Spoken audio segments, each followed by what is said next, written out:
Alors guys, un retournement de situation total, un U-turn, un 180 degrés. Nous allons bien évidemment décortiquer le fait que Jadon Sancho puisse s'entraîner encore avec Manchester United.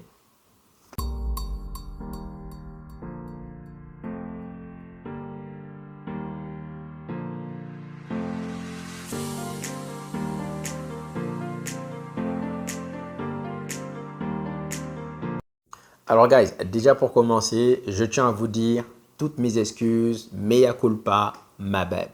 Car en effet, je vous avais raconté des honorés, je vous avais dit que Jadon Sancho avait été prêté à la Juventus avec obligation d'achat. En réalité, ce qui s'est passé, c'est que j'étais sur le point de commencer la vidéo et quelqu'un m'a envoyé une photo assez réaliste de Jadon Sancho portant le maillot de la Juventus, disant prêté avec obligation d'achat. Sur le coup, j'étais tellement enthousiaste du fait de l'arrivée de Zirkzee, du fait également de l'officialisation de Ruud van Nistelrooy et de René Hake que je n'ai pas pris le temps de vérifier. Je suis venu, je me suis dit le coup de chapeau, une troisième bonne nouvelle, Jadon Sancho, merci, au revoir, bon débarras. Donc sur le coup, oui, j'ai pas vérifié, ma bad, mea culpa. Je suis désolé. On va essayer de sorte que cela ne se reproduise plus. Alors guys, on voit maintenant Jadon Sancho s'entraîner avec Manchester United. Coup de tonnerre, que se passe-t-il réellement? Alors pour l'instant, rien n'a encore été fuité, mais je veux quand même vous donner mon analyse personnelle.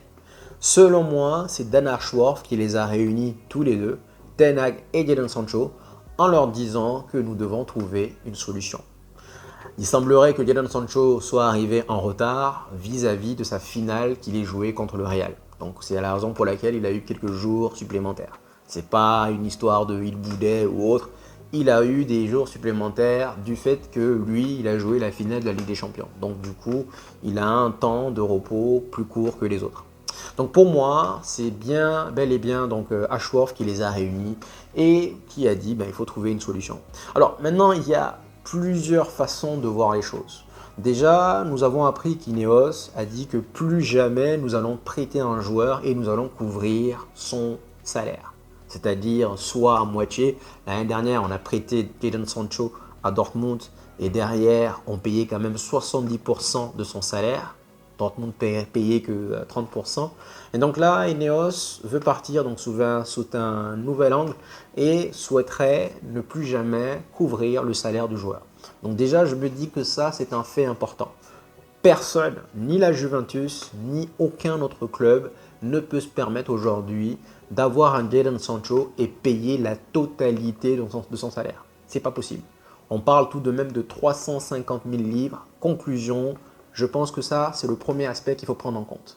Le deuxième aspect, c'est que nous n'avons eu aucune offre vraiment concrète pour Jadon Sancho. On a eu beaucoup de clubs qui sont arrivés et qui sont venus négocier, mais aucune offre concrète. La plupart d'entre eux demandent un prêt, mais encore une fois, personne ne pourra s'aligner sur son salaire. Alors moi, comment moi je vois les choses? Je me dis peut-être aussi c'est également pour le mettre en valeur pendant la pré-saison, le faire jouer, montrer aux yeux de tous que c'est un excellent joueur, que c'est un bon joueur et derrière réussir à le vendre en doute. Possible. Parce que vu le salaire et vu la politique de Manchester United qui souhaite dégraisser les gros salaires, Varane est déjà parti, Martial est déjà parti, Casemiro, on va en parler tout à l'heure, va peut-être partir également, Jadon Sancho, 350 000 livres, je ne vois vraiment pas Ineos venir dire voilà, on va régler cela, on va tasser ça. Mais en tout cas, ce qui est sûr, la décision, pour moi en tout cas, ne vient ni de Jadon Sancho ni de Ten Hag. On a eu deux gars bornés qui ont boudé chacun de leur côté. C'est impossible, littéralement impossible que l'un d'entre eux admette finalement qu'il ait eu tort. Je ne pense pas. Donc je pense que ce qui s'est passé, c'est Ashworth qui est venu, qui a dit bon ben voilà, on va essayer de trouver un compromis. Jadon Sancho s'est excusé, Ten Hag a accepté les excuses, derrière tout est beau, on repart dans un monde de bisounours, tout le monde est magnifique, tout le monde est beau, tout le monde est souriant, et puis voilà. Sauf que le malaise persiste. Alors, faut pas enlever les mots de ma bouche, mais Jadon Sancho, guys, reste tout de même un très bon joueur. C'est un très bon joueur. En termes de QI, on l'a déjà dit, en termes de QI, c'est le plus intelligent. C'est-à-dire que pendant que Rashford va arriver jouer à Speedy Gonzalez, tchoum, tchoum, tchoum, tchoum, tchoum, tchoum, tchoum, tchoum, et tirer et prier, Garnacho qui va arriver, tchoum, tchoum, tchoum, tchoum, tchoum, tchoum, tchoum, arriba, arriba, arriba, et prier, et tirer et prier, lui, il va lever la tête. Il va lever la tête. Et quand on se remémore le but qu'il marque contre Liverpool l'année dernière, crochet, double crochet, et il place sa balle, Rashford ne peut pas marquer ce genre de but. Donc c'est un bon joueur. Mais moi, ce qui me dérange dedans, c'est que, encore une fois, comme je l'ai dit, le malaise persiste. C'est-à-dire que c'est vrai qu'il s'est excusé, c'est vrai que derrière, voilà, ça semble être rose. On souhaite l'incarner, on souhaite le réintégrer, pardon. Mais je me dis que là, voilà, pour moi, il y a un hic.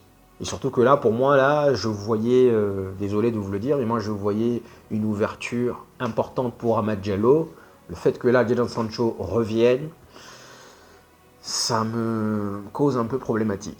Jadon Sancho va probablement être titulaire devant Anthony. On va voir comment ça va se passer. En tout cas, clairement, il ne va pas jouer le match de lundi, mais apparemment, il sera dans le groupe pour le prochain match. Le prochain match, je pense, qui est estimé au 18, 20, je ne sais plus. Il faudra que je vérifie. Mais en tout cas, voilà, là, on a l'air de montrer que tout va bien. Jadon Sancho demeure un excellent joueur. Maintenant, ce qui lui manque, c'est consistency. C'est la consistance. Est-ce qu'il serait capable de délivrer des matchs à haute intensité, à très haut niveau, chaque semaine?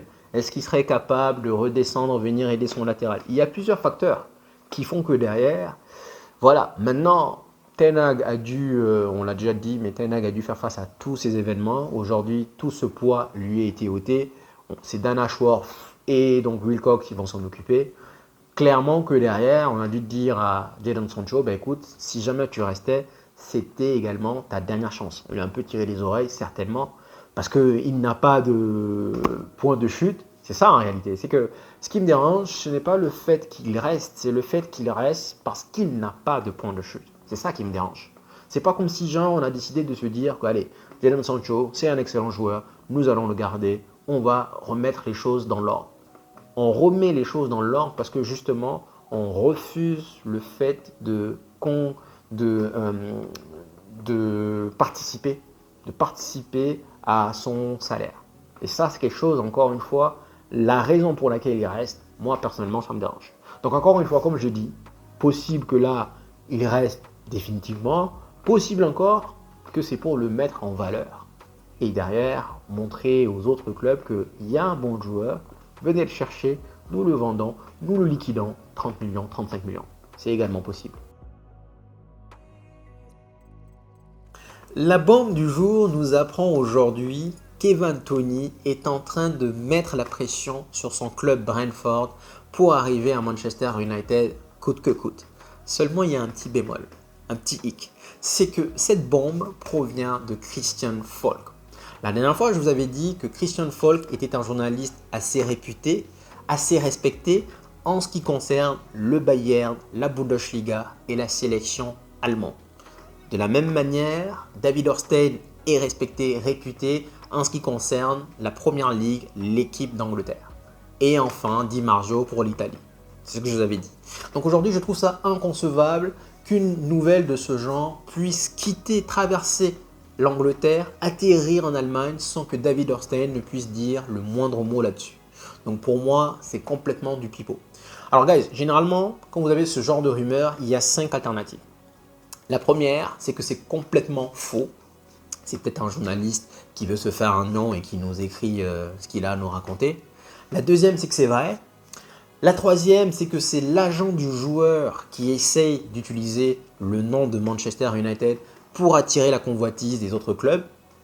La quatrième, c'est que c'est l'agent du joueur qui, encore une fois, utilise le nom de Manchester United pour pouvoir avoir un meilleur contrat. Vous vous souvenez ce que Ramos nous avait fait il y a quelques années. Et la cinquième, c'est que c'est le club qui utilise le nom de Manchester United pour justement mieux le vendre. Donc voici les 5 alternatives. Soit c'est vrai, soit c'est faux, soit c'est l'agent pour avoir un meilleur contrat, soit c'est l'agent pour attirer les autres clubs, soit c'est le club lui-même qui veut le vendre et voilà, il utilise le nom de Manchester United. Mais honnêtement, je trouve ça inconcevable du fait que ce genre de nouvelles puisse quitter, traverser l'Angleterre sans que David Ornstein ne puisse dire le même mot. Je trouve ça inconcevable derrière de la même que demain, si jamais on apprend une nouvelle importante en Italie, que David Orsten nous le dise en premier devant Di Marzio, ça risquerait d'être bizarre. Alors pour moi, simplement, l'agent du joueur veut avoir un point de chute, donc on utilise le nom de Manchester United encore une fois pour attirer la convoitise. Je pense que nous sommes dans cette option. Nous avons également Amadou Onana qui est sur le point apparemment de rejoindre Aston Villa. Je crois que c'est Aston Villa. En tout cas, Everton est sur le point de le vendre. Ce qui veut dire que Jarrad Branthwaite ne sera quasiment pas vendu. Ou alors, il faudra forcément que Manchester United puisse mettre le prix fort. Et donc, guys, Branthwaite, moi de toute façon, je vous ai dit, pour moi, il est gentil, il est mignon. S'il venait, je vais le backuper. Mais pour moi, ça ne serait pas ma cible. On a vu une interview de Ruud van Nistelrooy où justement il parlait de Branthwaite en disant que c'était un joueur qui avait évolué mais phénoménalement, qui avait progressé aujourd'hui dans les duels aériens, dans le duel one-to-one et le fait qu'il soit très rapide parce que justement lui il voulait que son équipe aille presser haut. Donc il a fait beaucoup d'éloges sur Jarrad Branthwaite, donc oui, peut-être. Mais en tout cas, dans la vidéo dans laquelle il parlait de lui comme un défenseur central gauche. Les 1000 euros, guys, possible. Le Real ne va pas dépasser les 34 millions. Le Real, dans son arrogance, estime que derrière, le joueur va les rejoindre probablement l'année prochaine gratuitement. Ils vont laisser l'offre sur la table et que Lille a forcément besoin d'argent. Donc forcément, Lille va paniquer fin août et va donc leur vendre ce joueur puisque le joueur veut rejoindre le Real. Mais dans le cas contraire, ils sont convaincus que le joueur va s'asseoir sur son année de contrat et va les rejoindre encore une fois gratuitement comme Mbappé vient de le faire. Dans leur arrogance, ils n'ont peut-être pas tort. Aujourd'hui, ils ont gagné 15 Ligues des Champions. Ok. Donc voilà globalement, guys, concernant les transferts. Alors guys, aujourd'hui devrait être normalement le premier jour d'Omar Berrada. Nous avons enfin un CEO compétent, un CEO qui sait ce qu'il fait. Et donc, on dit le 13 juillet, mais bon, je le vois mal commencer à travailler samedi. Donc probablement ça va être le 15, ça va être lundi. Mais nous avons enfin un CEO compétent. Je l'ai vu à plusieurs reprises. Je l'ai vu parler lors d'une session avec le CEO actuel de Manchester City où il parlait justement de contrat, il parlait de masse salariale, il parlait de recrues, il parlait de là où ils ont des lacunes. Franchement, c'est assez pas mal. C'est quelqu'un qui a une belle vision parce que tout rentre en compte, la masse salariale, le joueur, les blessures. Donc c'est quelqu'un qui prend tout. Et souvenez-vous, City, à plusieurs reprises, ils sont venus demander pour des joueurs comme Maguire, pour des joueurs comme le Chilien là qu'on a eu, Sanchez, à chaque fois. Pourquoi Maguire et Sanchez sont venus chez nous? Parce que tout simplement, Omar Berrada leur a dit il est hors de question que nous surfacturons, que nous payons plus que ce que nous devrions. Et laissons donc les abrutis, à l'époque il était de l'autre côté de la barrière, laissons donc les abrutis aller surenchérir. Et il faut quand même qu'on se dise la vérité, le transfert de Sanchez, 500 000 livres par semaine, 2 millions par mois, était un échec. C'était chaotique. On est parti, on était tout content avec le piano là. On a plus dépensé sur l'aspect commercial que ce qu'il nous a apporté de but. Combien de buts Sanchez nous a marqué? Je sais pas. Honnêtement. En tout cas, donc, guys, maintenant, l'équipe, elle est soudée. L'équipe, elle est prête. Tout le monde est là. Tout le monde est là. Et donc, on a fait les louanges régulièrement d'Ineos. Aujourd'hui, ils sont tous là. Berrada commence aujourd'hui. Jusqu'à présent, bien que derrière, il n'était pas resté dans son fauteuil à Manchester City. Je pense quelque part, il a dû travailler quand même en coulisses. Souvenez-vous de l'épisode avec Dan Ashworth sur les mails échangés, sachant que chacun d'entre eux était encore en garden leave. Donc pour moi, il n'est pas resté les bras croisés. Mais encore une fois, travailler de loin et travailler vraiment dans son siège, il y a une grande différence. Aujourd'hui, il est à Manchester, nous avons un CEO.